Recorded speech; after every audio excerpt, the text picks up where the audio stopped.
It's closed. Manila's Corner. Come here. Oh, today is what? Manila's Corner. 4 people in the house. Thank you so much. We're gonna go to Manila's Corner, but unfortunately, they are closed. Oh, bummer. Yeah, they're closed, guys. Look, 15 people at the house. Thank you so much for tuning in. So, yeah, we are here.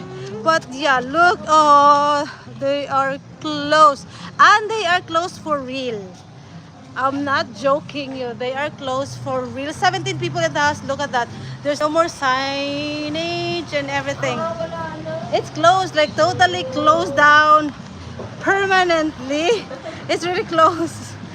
So there's no what you call, no more Filipino food, Filipino restaurant.